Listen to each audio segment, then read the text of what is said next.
Hola, buenas noches. Mi nombre es Eric Lozano, código 51710 de la Universidad EXI de Colombia, de la Ingeniería Mecatrónica. Usted. Mi nombre es Carlos Rivera, con código 4909 y soy el compañero de Eric Lozano. Vale, para nuestro primer laboratorio, el primer punto dice que utilicemos el modelo de sistema térmico que se encuentra presente en el simulador de circuitos de Proteus para diseñar un control de temperatura, configurándolo de cierta manera. Para este vamos a cuadrar las constantes del horno que nos dice la guía en el punto uno. El promedio de nuestros dos últimos dígitos nos dio 9. Ya. En el punto 2 dice que diseñe un circuito con amplificadores operacionales que modele el sensor de temperatura para que entregue 20 milivoltios por grado centígrado y conectarlo a la salida del calentador. Como la salida del calentador está saliendo a 1 voltio por grado centígrado, lo ingresamos a un amplificador operacional por ganancia de 10 inversor, que la división de la tensión en R19 y R20 hace que se reduzca el voltaje a 20 milivoltios por cada grado centígrado. Sale negativo y se aplicó un inversor con ganancia 1 para que salieran los 5 voltios positivos. En el tercer punto de la guía nos pide que utilicemos un MOSFET como driver de potencia para alimentar la planta y a cualquier circuito de acondicionamiento que consideremos necesarios. Utilizamos el MOSFET IRZ44N que se activa a los 3.6 voltios. En el punto 4 nos pide que realicemos pruebas de curva de reacción para el punto de operación donde el proceso se calienta. A los 150 grados obtengamos las curvas correspondientes haciendo la equivalencia a grados centígrados, a voltajes, siendo 150 grados centígrados por 20 milivoltios son equivalentes a los 3 voltios.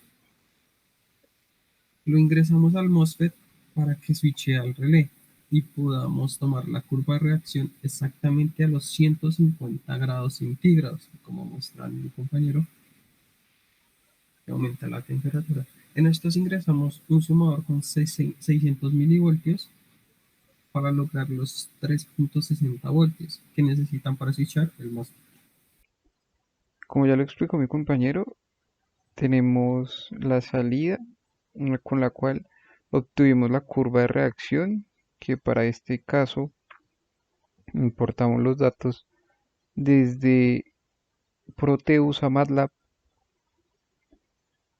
y graficamos la variable con estas dos instrucciones acá que me convierten los datos de esta curva, los datos de la curva de reacción que obtuvimos en Proteus y exportamos a MATLAB.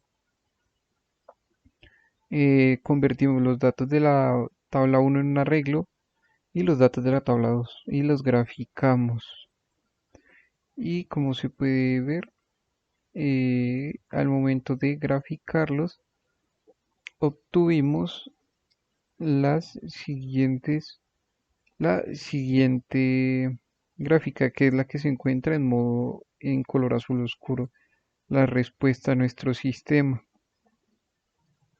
Eh, Luego el siguiente punto nos decía que debíamos calcular el método de Smith o el método de dos puntos. Para ello, ayudándonos de la herramienta de el plotter de MATLAB, definimos los puntos y definimos los puntos y realizamos los cálculos para llegar a una aproximación de primer orden más tiempo muerto por el método de Smith y lo comparamos con el método de Alfaro. Como lo podemos ver en este es el método de Smith, donde calculamos el punto 2 y el punto 1 al calcular el punto máximo. En este caso utilizamos el punto máximo de establecimiento, que era 3.34. Tomamos el sobrepico y nos dio este punto de acá y el punto 1. Utilizamos las fórmulas para calcular el tiempo muerto y el tau sub 0 o el tiempo muerto y el tau y la ganancia acá, que en nuestro caso fue un escalón de 1 voltio. Y obtuvimos esta función de transferencia. Utilizando el método de Alfaro, el punto 2 es el 75% y el punto 1 es el 25%. Tomando los tiempos que nos dio la gráfica, no hicimos los cálculos para obtener el tiempo muerto y el tau. Y la ganancia acá es la misma. Y obtuvimos esta función de transferencia de primer orden más tiempo muerto. Esas funciones las ingresamos en MATLAB. Acá, como podemos apreciar, definí la ganancia acá porque es la misma y el método de Smith, y definí el método de Alfaro también. A los dos les di la respuesta al escalón y tuvimos esta gráfica en la cual la que más se aproxima a la función de transferencia original es por el método de Smith, como se puede ver en azul más claro, solo que inicia desde cero y la función y nuestra gráfica de la curva inicia desde 0,5. Esto debido a que la temperatura ambiente es de 25 voltios, sí, 25 grados para nuestro caso, lo cual genera 0,5 voltios a la salida del sensor. Una vez definida la función de transferencia y dándonos cuenta que la función de Smith es la que más se acerca, utilizamos esta función para definir nuestros controladores. Nuestro controlador PI de definir la ganancia KP, la ganancia TI y la ganancia TD, que en este caso nos dio la ganancia KP, la ganancia proporcional 3.80 y 3.222, la ganancia integral 2.214 y la ganancia derivativa 0.553.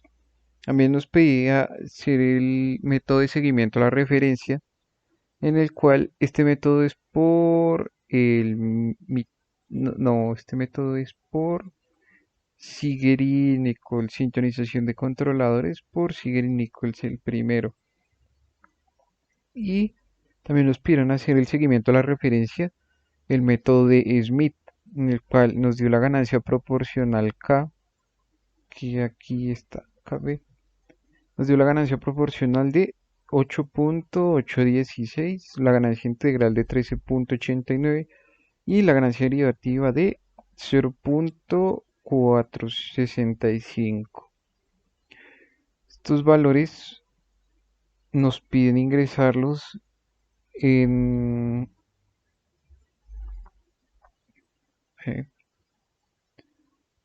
nos dirigimos a la etapa a nuestro controlador PID, con amplificadores operacionales a nuestra parte del circuito, en donde ingresamos cada uno de los valores. KP, que es esta función de acá, KP, TI y TD, los cuales para calcular la ganancia en este caso es la ganancia KP se define como la multiplicación de R1 por R2,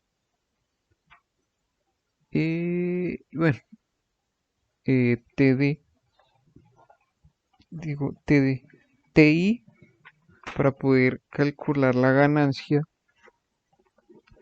se define como la multiplicación de la resistencia 1 por la corriente 1 por el condensador 1.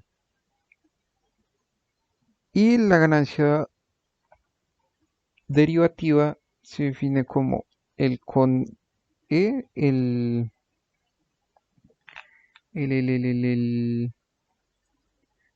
la resistencia 1 por la corriente, por el condensador 1,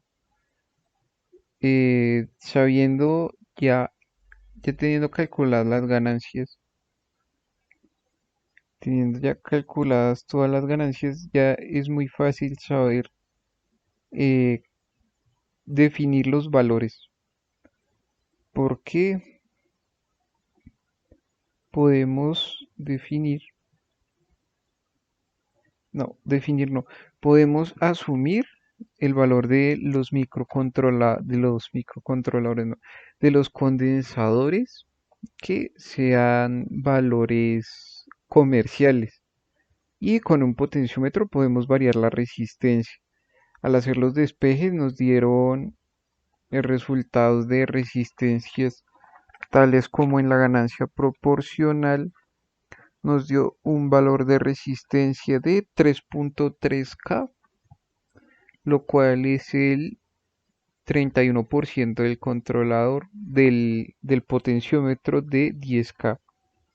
La ganancia integral nos dio una resistencia de 222K. En este caso es el 74% de un potenciómetro de 300K ohms. Y para la ganancia derivativa nos dio una resistencia de 56K, que en este caso es el 56% de un potenciómetro de 100K. Todas estas señales entran al sumador y del sumador regresa directo bueno, entrando a la fase de compensación ya antes mostrada, ingresa al MOSFET que nos hace switchar el, el relé con el cual se activa el horno. Para este caso, ingresamos los valores y nos dio esta curva de reacción, por lo cual podemos concluir que nuestro controlador no funciona. La arquitectura está completamente funcional, los cálculos se realizaron bien, pero el error puede ser al momento de obtener la curva de reacción, lo que nos generó errores de ahí en adelante. Hicimos una mala aproximación del sistema y no pudimos poder controlar el sistema.